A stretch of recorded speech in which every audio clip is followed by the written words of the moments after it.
Hey guys, and welcome back to another episode of Feed and Focus for Remote Work and Digital Nomads podcast. My name is Shurina. I'm your host, I'm your brain coach, and here I'm introducing to you all the brain tools you can use to look, feel, and do your absolute best. And guys, today I was just posting on my Instagram how I was posting about fasting. And I was posting about how it's all about the mental game. Like people think fasting is so hard because you have no food and you're going to be hungry, super hungry the whole day. But actually, if you learn how to not think about that hunger, it will be only like very prominent, especially like day one, when you usually have your breakfast, lunch, and dinner. That's when you usually would feel it. Yeah, of course, you're going to feel weaker and a little bit, down toned, so to speak, not all this bubbly with energy, etc., right?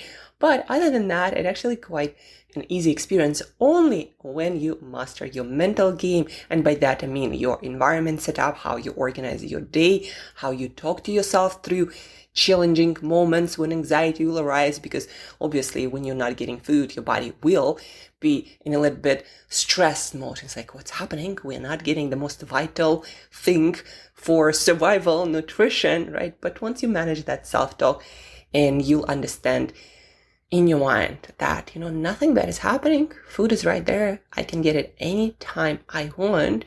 And you calm yourself down and you breathe in a certain way. And by the way, that reel where I describe the whole process of setting up your environment and your mind the right way for things like fasting, it's on my Instagram, so check it out. There are 10 items that I personally consider super crucial. And that's where I also describe the protocol for breathing. Once you set it all up, fasting is actually quite easy to do. You actually have more energy and more time for things that you never seem to have time for, right? You don't have to spend time eating and cooking and taking care of food on that day, and so you can dedicate it to those things that you never have time for. For me, those are the things like journaling or thinking about my stories that I can use in my talks or social media. So anyhow, check out my Instagram. Always something new that you're gonna learn. I promise you something very useful, something practical, and something based on research, not just on my personal opinion or belief. Besides that, today I wanted to talk to you about one step that a lot of people miss, and that's why you procrastinate. So today, guys, is about procrastination, and I'll tell you what you are definitely missing if you procrastinate on something.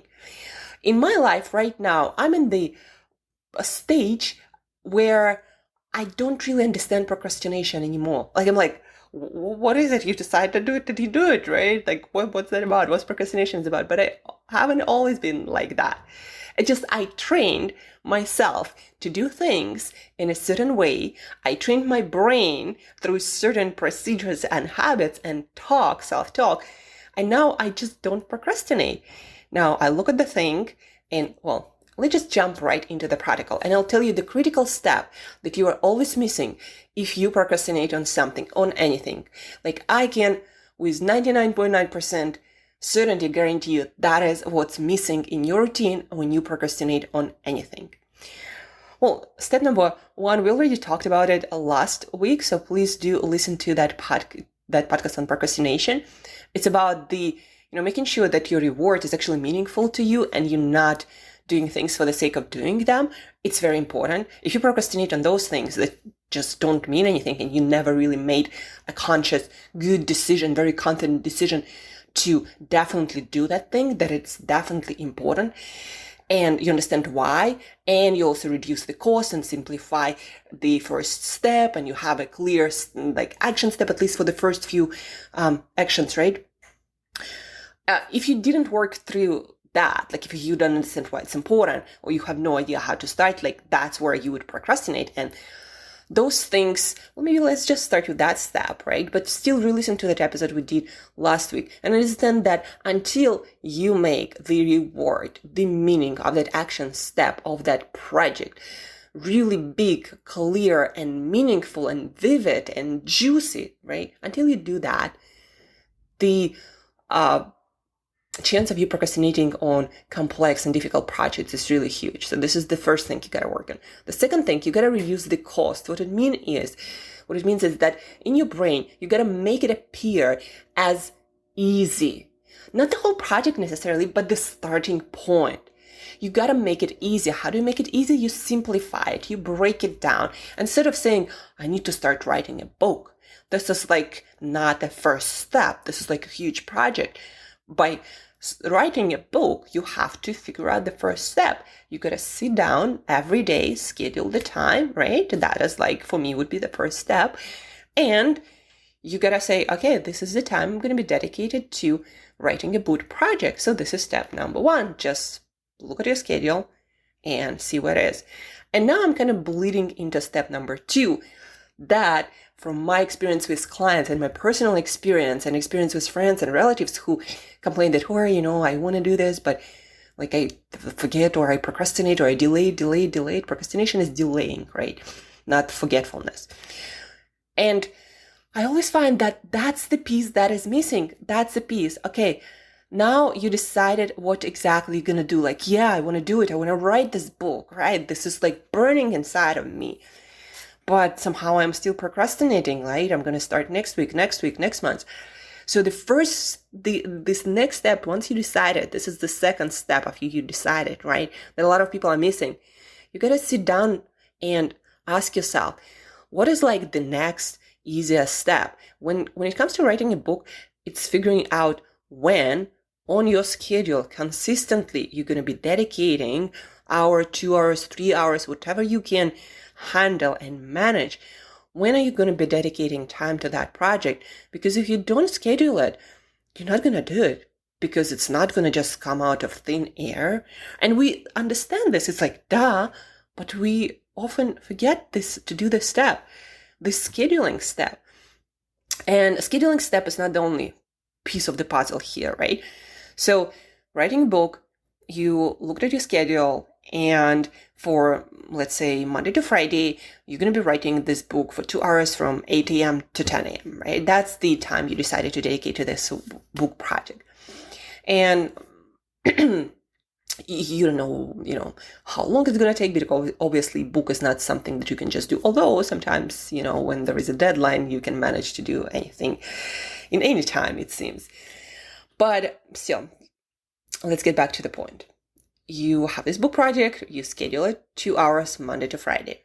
Now, amazing. For the book project, it's I think it's easy. But for a lot of other projects, it might be not that easy. And the part that I'm talking about is, do you have everything that you need to do the action of writing the book in those hours? Now, you schedule that, when you're going to do it. By the way, guys, about the scheduling, you got to make sure that people around you are aware, people who need to be aware that this is your time for scheduling the book. This is the time for them to not disturb you. This is a very important part. You need to turn off your phone, turn off all notifications, turn off the world, and you need to be writing the book. Only those 2 hours, this is the book writing. Nothing else, no social media, nothing, right? You got to be very clear so nobody disturbs you. You got to find that time that you are unavailable for the rest of the world. That is when it comes to book writing. Other projects obviously might require a little bit different mode of interaction with the world, or how you approach the project. So 2 hours for writing a book. Now, do you have everything to write the book? Like, what are you going to use for writing the book? Is it your computer? Do you have a table where you're going to sit? Do you have a chair? Do you have a room? Sounds simple, but when the moment comes on Monday morning, like today's Monday morning, right? And you're supposed to be writing, and the time comes and you're like, I'm going to sit. What table am I going to use? Like, when is my breakfast, right? All of these things that you should have thought before. You have to set up the environment, not just the schedule, but also all the details. How I'm going to write, what tools, where, my table, my chair, my breakfast, all of those things, they got to be out of the question. Those 2 hours, they're only going to be dedicated to your book project, right? Do you have everything set up? If not, what do you need to get to have it all set up? Maybe you need a table. Maybe you need a chair. Maybe you need, maybe you decide to use typewriter or write in your notebook with a pen? Do you have everything set up and ready to go? This is the step that a lot of people are using, and that's why you procrastinate. Because you never dedicated the time to it, you never scheduled it, you never put the notifications. We're going to talk about the right kind of notifications tomorrow, so you don't forget, because forgetfulness is also a part of it. I totally understand it. I used to forget things. Now that I know how it works, I don't. I just do things better. But I learned it, So you schedule that. And now, do you have everything again for the project? Like, let's say you decided to go to the gym and you decided that you're going to the gym on Monday morning for 7 a.m. Workout, right? Okay. Do you have the gym clothing to wear? Did you decide what bag you're going to use? Did you decide what shoes you're going to use? Did you decide what gym you're going to go? What kind of membership you're going to get? Do you have all this information? Or you wake up on Monday morning like, I already have too much to do. I have to think about all of that. Like, you had to think about that before. And that's the key part that a lot of people don't do. Like, I want to start working out, or I want to start eating healthy. Okay, fine. Now let's set up you for success. When are you going to do the grocery shopping? What are you going to buy? What does healthier mean for you? What exact things you going to do or not do, right? Once you make a decision, you got to sit down then and there and think of all the details to make yourself succeed. Discuss with yourself all the details that are needed to be taken care of to make this first step a success. Ideally, you want to set up yourself for the whole routine. If it's a habitual action that you need to repeat, then you need to set up the environment so you can do it repeatedly, easily. So it doesn't require additional job and thinking and decision making every single time. You see what I'm saying? When I decide to do something, when I really decide to do something, like this week, I'm working on a different sales strategy and I'm reading a book. I read one already about high ticket sales, and I'm writing down the action step as I go, as I'm reading this book, as I'm asking people about different aspects of sales. I'm like, how am I going to do that? Like that aspect, what sites I'm going to check out, what news supplier, so to speak, right? What people I might reach out to. I write it all down. So Monday morning, I actually have a plan of what to do. And I don't procrastinate on this new strategy. I already have like 10 items that I will be working on today. And that's the difference. I didn't just tell myself, oh, I'm going to work on this new sales strategy. And I decided it's fine. I'm going to go now for a walk. No. You decide what you're going to do, and you sit down and you plan the action steps, and you make sure that you have everything to start when the time to start is on your schedule and it's time to go. And that's the missing piece that you guys are totally missing if you are procrastinating, continuously procrastinating on something, on a lot of projects. It's not that there is something wrong with you. You just don't do what your brain needs you to do. Your brain always wants to do the easiest thing, the routine, the habit, something that you've done for a while. And if you don't, and your days are busy, Monday morning, you probably have a ton of things to do. And so if you don't have a plan of action, everything ready to go for your new habits, for your new behaviors, you're going to forget. You're going to say, oh, I just don't have time to think about it. I don't have the energy, etc., etc., etc. It's a normal thing. You need to set up yourself for success before the action, before the actual time. And that's the mistake that you're doing if you're consistently procrastinating on some things. And again, about the first part, like, how do you even figure out, where to start with action steps that we talked about last week? So check out our procrastination episode that we did last week. Today is about that second step. Okay, you decided to, you want to do it, you're sure, 100% sure about that, and you kind of have an idea how to start your first steps. Now the next crucial step is to make sure you have everything you need to ready to go. And it doesn't require you additional decisions, time, energy, and all kinds of resources to organize the doing part, right? Once you set it all up, and tomorrow we're going to talk about the right kind of notifications so you never forget to do the action step of writing a book or going to the gym or eat healthier. So you never forget to do certain things when it's the time to do them. We're going to talk about those notifications tomorrow.